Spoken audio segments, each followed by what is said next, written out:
This week on Myths and Legends, it's the story of the white snake, an extremely popular Chinese legend.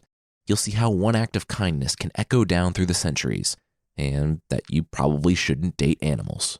On the Creature of the Week, there is murder vomit, because that's apparently a thing.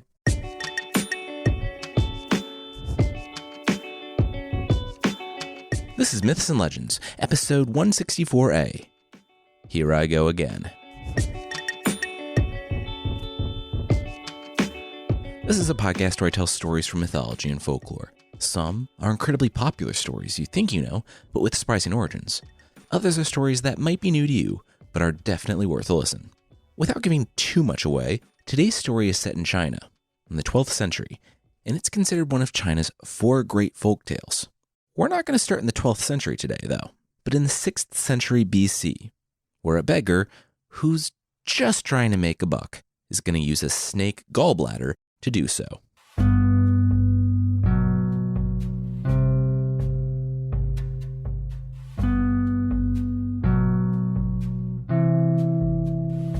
The beggar crouched over the rock. He gripped the small iron knife in his right hand, while the left held the rock. On 3, he told himself. He held his breath. 1, 2. The hand gripped the rock and threw it away.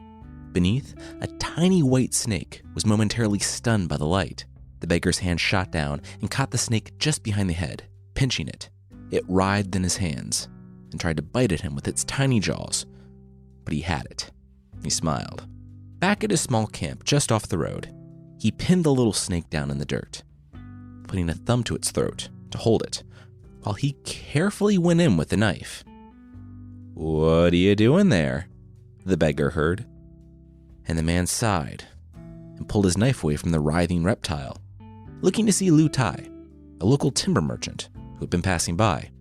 The beggar said that he was working. He gestured to the cup of wine at his side and the snake he had pinned to the dirt. He was going to cut out the animal's gallbladder and sell it to someone who would make medicine or something with it. He didn't know, and he didn't care. He did need to focus, though. The gallbladder was worth 50 coppers, but only if it came in one piece. 100 coppers, Lu Tai said. The beggar laughed. Who was paying 100 for a gallbladder? I am, but not for the gallbladder. For the snake. Alive, he said, and shoved his hand into his pack.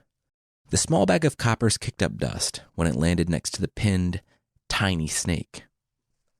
I don't know what you know, but you're not going to get more than 100 for this snake, the beggar said, and pinched the white snake.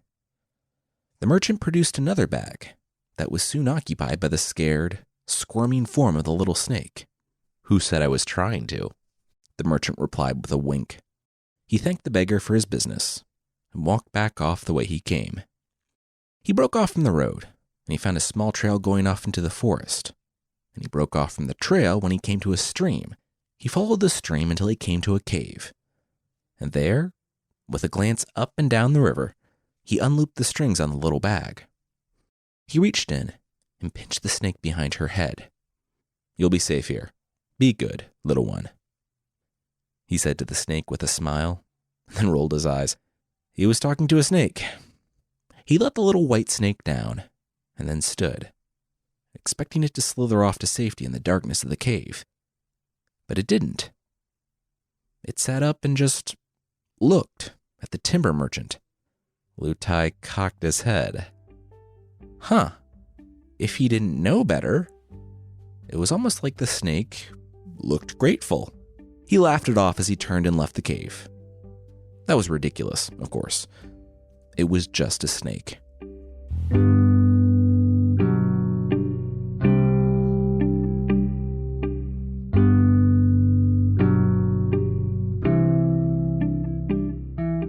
Lady Bai, a woman in her early 20s, rose from the water's edge. It had been a long time since she had been in this area. She smelled the air. He was here. It was time. No one noticed her unless she wanted to be noticed. And she didn't want to be noticed. Not yet. She walked through the town. There was a place here that they used. A former palace. A place normal people would pass by without realizing what was held inside. But as she approached this home, she noticed a presence out front. Something was here. A demon. So Lady Bi strode up to the house that no one could see, in the form of the demon that didn't know that she knew it was there. It only had a moment. In the flash of realization, the being, the demon, grew and warped. It became something more than a dragon. Something that reflected the darkness from which it had come. Its eyes glowed blue, and it looked down on the form of Lady Bi. The woman smirked and held out her hand. The blue-black cloud began to fray at the edges as the demon tried to move, but gasped. The last thing it did was look down in panic before the cloud that was the demon evaporated. Lady Bi lowered her hand and lowered her gaze. She knew how demons worked. She knew that they wanted people to see their true forms as something powerful and horrible, but they were simple. Lady Bi reached down and pinched the little blue snake behind her head, lifting her from the ground. She walked in the home. Inside, she commanded it to speak. The blue snake was panicked. She asked who or what Lady Bi was that she could do that. Lady Bi smirked and dropped all pretense. She said she knew how demons worked because she was one. In an instant, the floor in the center of the room was filled with the massive, coiled body of the white serpent. Lady Bi said that she was once like the little blue snake. She, too, was a demon. But long ago, 1700 years to be exact, something changed. There was a kindness. Someone saved her life from a man who was going to cut her gallbladder out. He bought her for 100 coppers, expected nothing from it, and got nothing in return. He left her in a cave, and from that moment on, she decided to be different. She devoted herself to meditation and self-improvement, seeking after the Buddha and living that way for 1700 years. It was only recently that one of the immortals, the Queen Mother herself, came to Lady Bi. Her 1700 years of self-cultivation hadn't gone unnoticed, and the Queen Mother wanted to offer her an opportunity. Immortality. She could come and join the congregation of the immortals. But to do so, she had to repay the kindness visited upon her all those years ago. Lutai, the timber merchant, had died many lifetimes ago. But he had been reborn, here, in this village. As Sushan, she would repay the kindness he had done to her in the past lifetime. They would marry. But there was something else the Queen Mother had warned her about. The Queen Mother was supportive, but there were those in heaven, even those among the immortals, who would not be supportive. They would never consent to allowing a demon to rise like this. They would hunt her. They would try to stop her. She pulled out a knife and pressed the neck of the little blue snake to the table.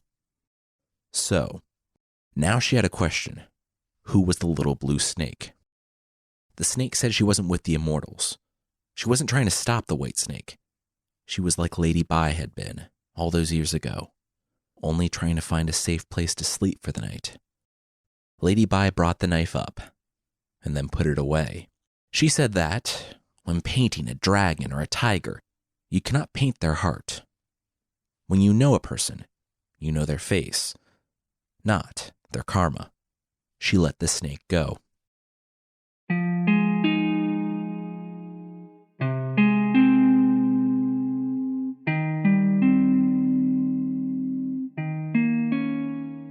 The next morning, after the pair had sat up talking throughout the night, the blue snake was in awe of the white snake. The blue snake had lived her life like an animal, like a demon, traveling from place to place, taking what she could get from whoever was stupid enough or unwitting enough to let it go. She didn't know there was a better way. Here was her better way. After 1700 years, Lady Bi, the white snake, was happy to have someone to talk to, a friend. At sunrise, two women, a tall one in white, and her servant, a younger one in blue, left their home, now a splendid mansion, one that no one had quite noticed before. They were seen by everyone on the street as they walked down, but remembered by none.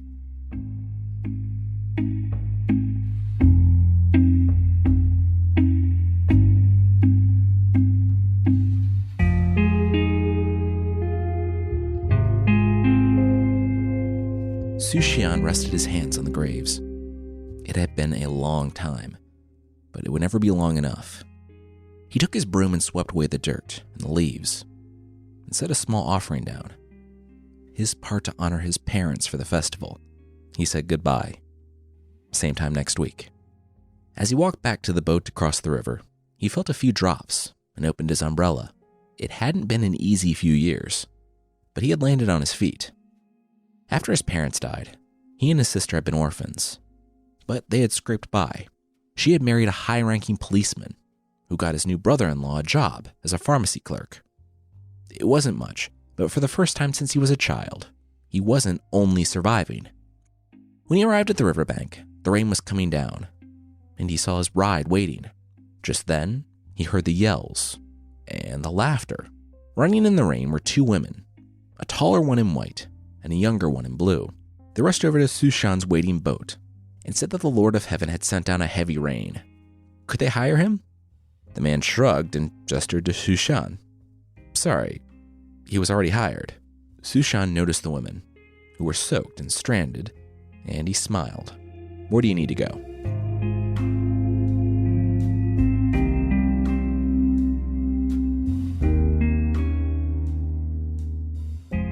Sushan stood at the edge of the street, taking his turn getting soaked.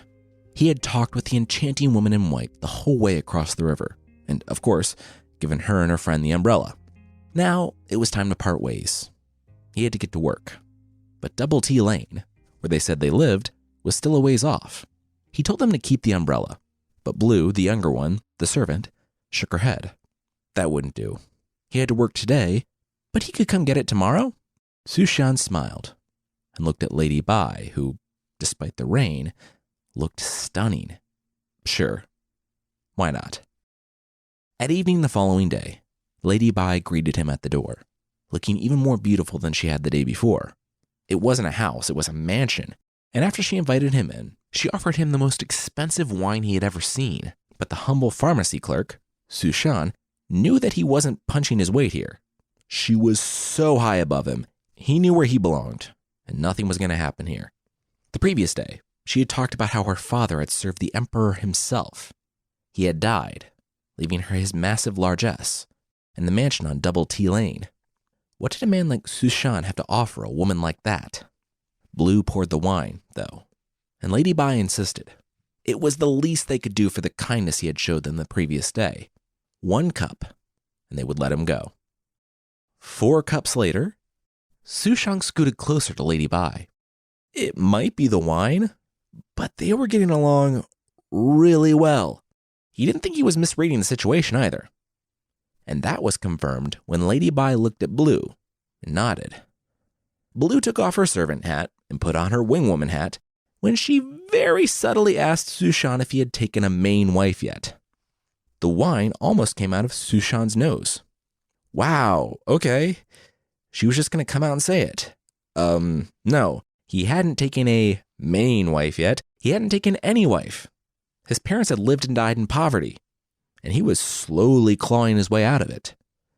Well, that settles it, Blue said. She said her lady was alone in the world. Sushan was alone in the world. A man without a wife couldn't be noble, and the text says that a woman without a husband has a pained lotus, which footnotes assure me that the meaning of that statement is that love and lotus have a similar pronunciation. Anyway, Blue continued. Lady Bai and Sushan were a pair of mandarin ducks, the monogamous symbol of mutual love and devotion. They got along well. They were both 23. Why spend the rest of their lives alone after refusing so obvious a match? Sushan sat flabbergasted. Was he hearing this right now? No. I mean, yes, absolutely yes, but no. He had nothing. He had no money for engagement gifts, no ability to put on a wedding, no means to give Lady Bai the life she deserved. Without looking to Lady Bai, Blue rose. When she returned to the room, 2 silver ingots tapped down on the table. What about now? Sushan cocked an eyebrow. This was more than he made in a year. Blue patted Sushan on the hand. That should about handle the engagement and the wedding, right? The woman stood, and Sushan followed. He should go home and ask his sister for advice. And when she said yes, marry the rich, beautiful woman who is clearly out of your league, Sushan should pick an auspicious day for the wedding. Stunned and a little speechless, Sushan nodded and said goodbye to the woman. When he was gone, Blue smirked. Did Lady Bai like that? The silver ingots? She had anticipated the needs of her master, the white snake, and she had acted on it. Now he had no excuse but to marry her. Lady Bai nodded. That was a surprising twist, but good job. Say, where did she get the silver ingots? At that, Blue tapped her forehead. Well, she knew they were being held in a vault. So, last night, she summoned 5 demons to help her rob that vault. She put together a demon crew.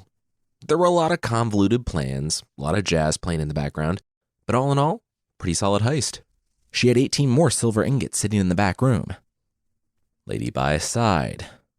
Hard. Cool. Well, that solved one problem, but created another big one. What happened when Sushan used the ingots to, put down a deposit on a venue or pay for a DJ? Blue started to speak, but stopped. Oh, yeah. Huh. That did expose him to a ton of danger, I guess. Okay, hear me out. Devil's advocate, or I guess our advocate. What were the odds that anyone who would know what the incredibly specific government stamp on the bottom of the ingot meant would actually come in contact with it? Meanwhile, on the other side of town, Sushan was telling his older sister and his cop brother-in-law the good news. He was getting married. And no, of course he didn't know what the stamps on the bottom of the ingots meant. Why was his brother-in-law getting the cuffs out? Faced with the possibility that his brother-in-law and his wife's only remaining family member was part of a criminal enterprise that had robbed a government vault and disappeared without a trace, Sushan's brother-in-law didn't wait. The pharmacy merchant went before a magistrate later on that day.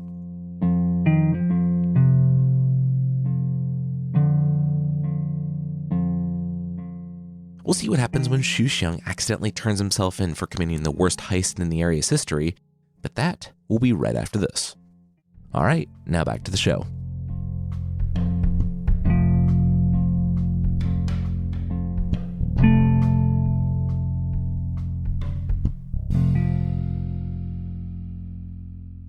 The judge looked at Xu Shan, not really believing what he was hearing. Either this man was a complete genius, or he had no idea what he was doing. So the judge started asking the man questions. I mean, why pull off the perfect crime and then brag about it to a cop? Xu Shan smiled and said that he was getting married, but he was living on a budget, so the judge cut him off and facepalmed. I'm not really getting criminal mastermind vibes from you, he said, before demanding to know with way more concision where Sushan got the ingots. Sushan said that was what he was trying to say. His awesome and beautiful fiancée had given them to him. There must be some kind of mistake, though. She's a super rich daughter of a government official. She lived down on Double T Lane. The magistrate's eyes widened. Where on Double T Lane? It was true that there was a mansion on Double T Lane. It had formerly belonged to the Prince of Wu, but it had been abandoned years ago. Now, it was a place of demons. The magistrate was committed to justice, though, and he was going to get those ingots back. He announced that they were going to bring those demons in. The officials there smiled. Nice. They looked around. Did they have a team of, warrior monks that could battle the demons on physical, spiritual, and magical levels? The magistrate shook his head. The leader of the Yamen runners, who I gather are kind of like police officers / bailiffs, nodded. Okay. So just one warrior monk, or... Nope. Just normal police guys taking in demons on their home turf? Yeah, this should go well. As 10 of the Yamen runners were kicking in the door of the now decrepit mansion that used to belong to the Prince of Wu, they rushed inside and surrounded the 2 women, who were just sitting there in the middle of an empty room. Blue stood, chastising the police for breaking in without reason. The police got the, "Do you know who I am?" line before Blue told them. This was a house that belonged to a high-ranking government official. The police couldn't even conceive of the punishment that was in store for them. The leader of the Yamen runner said that they actually had Sushan in custody. He told them the whole story. They knew the women were demons. Oh, so this isn't some super sweet, fully loaded mansion to you guys then? The leader of the Yamen runners shook his head. No, it's nasty. I mean, there's a rat giving birth over there in the corner. Huh. Yeah, that's something you don't see every day, Blue remarked. One would hope, the leader said.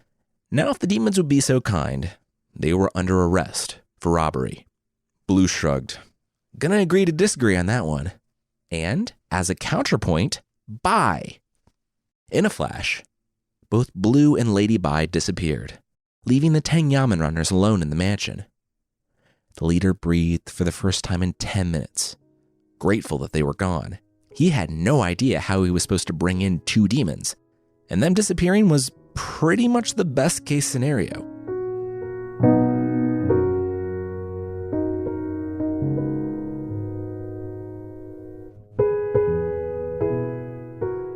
The magistrate had the silver store back in the same vault as before, because that worked so well, and since the 18 other ingots were recovered in the dilapidated mansion, Sushan wasn't charged with a crime. That didn't mean he was free, though. The magistrate recognized that the demons were after Sushan. To what extent, he had no idea, but the man was as kind and as humble as he was stupidly trusting. The only solution the judge could find was, of course, pressing Sushan into military service and forcibly exiling him for 3 years from the only home he ever knew. The judge was very kind.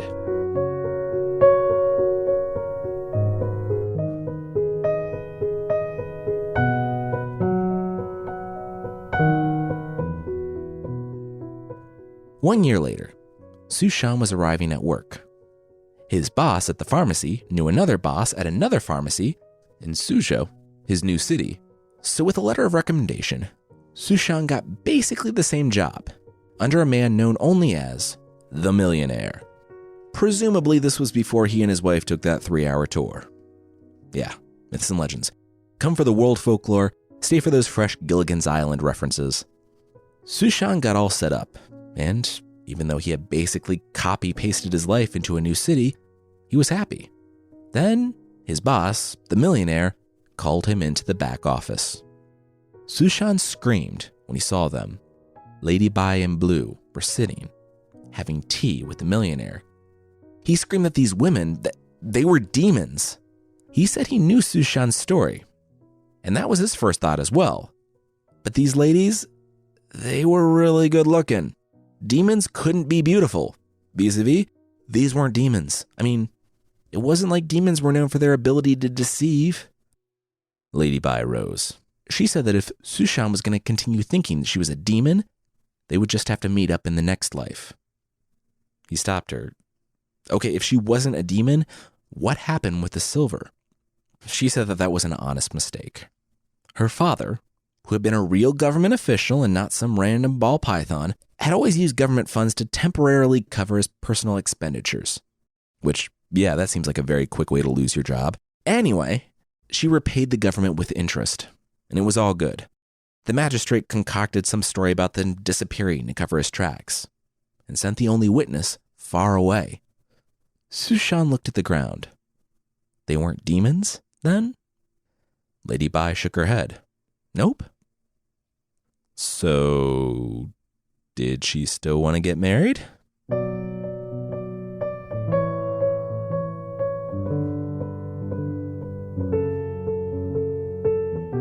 The monk, Vahai, rested his hand on the merchant's shoulder as he climbed the railing. The man looked back. I can help you, the monk said. The merchant climbed down. Vahai learned that it happened the night before. A flash of blue, and the merchant's entire shipment, 300 loads of sandalwood, had dropped into the river. It was a massive order, and it had all been lost. The merchant knew he wouldn't be able to recover from it, so he was going to throw himself into that same churning, rocky water. But the monk, Vahai, of the Golden Mountain Monastery, stopped him just in time. He was out soliciting donations, but there was something about this whole affair. There were demons at work. In the end, he made a donation to the merchant, It wasn't much, but it would help him get back on his feet and stave off complete ruin. With planning and luck, he would be successful again. The merchant hugged the monk and rushed back home. The monk stayed on the bridge for a long time, looking down the road, the one that went to Susho.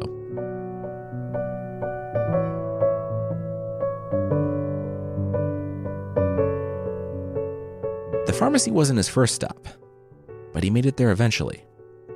Fahai, the monk, was truly out soliciting donations, so that made stopping by every house in town not only plausible, but expected. The pharmacy was a new one. In the 2 years since Sushan and Lady Bai married, with the blessing and the funding of the millionaire, and not an Ocean's 11-style silver heist, the millionaire decided to franchise his operation and gave Sushan enough money to start his own pharmacy. Living together as man and wife, the couple was truly happy and deeply in love. The monk, Fahai, smiled when he saw Sushan's face. That love, or something like it, was written all over it. It was obvious. He said that he was in town soliciting donations for some statues at the Golden Mountain Temple. But he had this feeling. They needed money, but more so, they needed wood to carve the statues.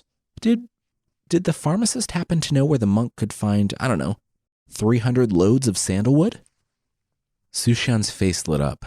This was truly from heaven, because his wife and her servant had, just a few days ago, dragged 300 loads of wood from the river out back. And you know what? They were going to do it. They were going to donate the wood to the temple. It was the right thing to do, and it would be great for their karma. The monk, Fahai, smiled. It would truly be great for Sushan's karma. Could he speak to the man's wife? To thank her, too, for the donation? Sushan shook his head. Unfortunately, she had taken ill in the past day and was stuck in bed. Fahai shook his head. He was sorry to hear that. Well, they would have to come to the unveiling of the statues, at the very least, so they could be honored for their generosity. Sushan's eyes widened. Wow, yeah. Thank you, he smiled. It felt good to give back. Fahai dug deep in his robes. One more thing. He placed a small bottle of Ryogar wine on the counter. This should help Lady Bai recover. She'll feel like her true self again. Before the monk handed Sushan the wine, though, he paused and looked into the man's eyes. I can help you, he said. Sushan could only smile. What was the monk talking about? The monk relaxed. When the time came, Sushan would know. Sushan picked up the bottle. Cool. Thanks for the medicine wine and the menacing foreshadowing. When the monk left, Sushan left his assistant at the counter and made his way upstairs. He knocked on his wife's door, and she asked him to enter. He asked how she was feeling and said that he had talked to someone very important. He had medicine. He uncorked the little bottle and passed it to her. She took a deep swig. Medicine? This tasted like wine. I mean, it's the 12th century. Kinda, what's the difference? Lady Bai nodded. Fair enough. Oh. Where did he get this medicine? She sat up in bed and inhaled sharply. It felt like her abdomen was coming apart. Sushan took her hand. He said a monk had given it to him after he donated the 300 sandalwood bundles. Lady Bai's eyes widened. Her clothes began to go flat. Sushan had to leave. Right now. Her husband said that he wouldn't. Not when she was in this condition. Her eyes flashed black, and she reared up in bed. She wasn't asking him. She was commanding him. Leave. Her voice wasn't the melodic, beautiful voice of his wife. It was tinged with a deep and frightening darkness, like it was coming from somewhere else as well. The wine took effect more quickly than Lady Bai was prepared for, though, and as she sat up in bed, her arms disappeared. Her bedclothes dropped, and in seconds, Sushan was looking at his wife's true form. The massive white snake sat coiled on the bed. Sushan shook. It was true. Everything he feared, everything that he knew deep down, since the time when they had first met. She was a snake. She was a demon. He made to run, but his feet wouldn't move. He gasped and gripped at his chest. He was having a heart attack. As he collapsed, the white snake shot toward him and caught him, easing him onto the ground. By the time Blue rushed in to check the man, the damage was done. He didn't have a pulse. Sushan had died.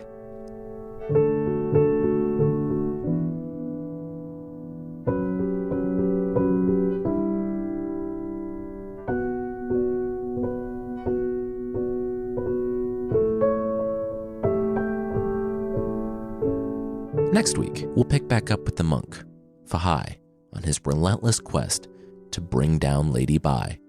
If you'd like to support the show beyond leaving a review on Apple Podcasts or telling a friend, there's also a membership thing on the site. For less than the price of a chicken skull, available on multiple sites online for some reason, you can get extra episodes, source pack ebooks, and ad-free versions of the show. That isn't the price of 7 chickens that you can also buy online, but you don't just get the skulls, you get the whole thing. Anyway, check out support.mythpodcast.com for more info on the membership.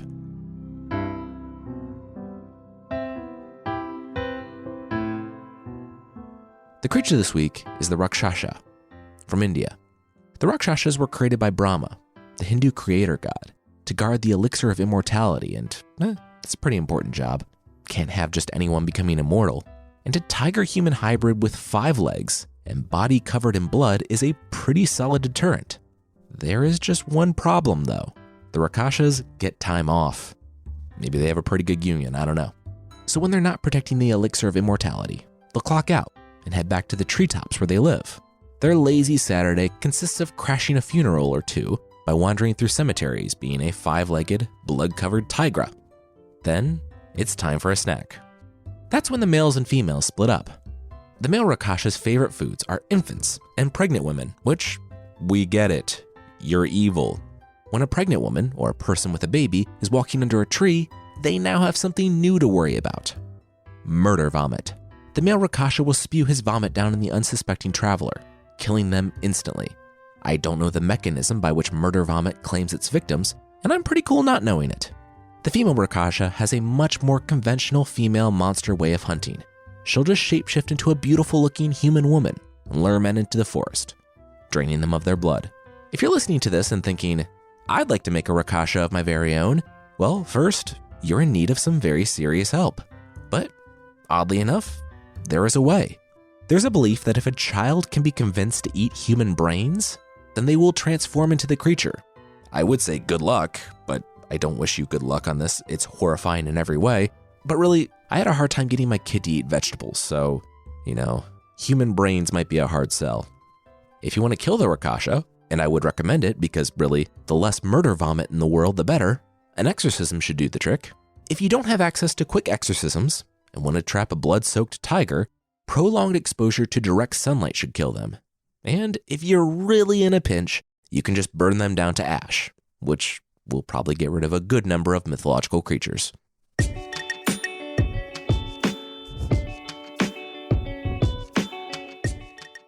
That's it for this week. Myths and Legends is by Jason and Carissa Weiser. Our theme song is by the band Broke for Free, and the Creature of the Week music is by Steve Combs.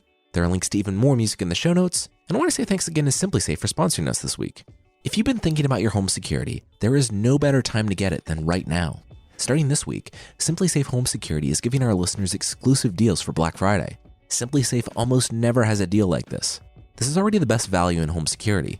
And right now, you'll get all the savings from this massive Black Friday sale. Just visit simplysafe.com/legends. This offer ends Cyber Monday. That's Monday, December 2nd. So go before then. simplysafe.com/legends. All right, thank you so much for listening, and I'll see you next time.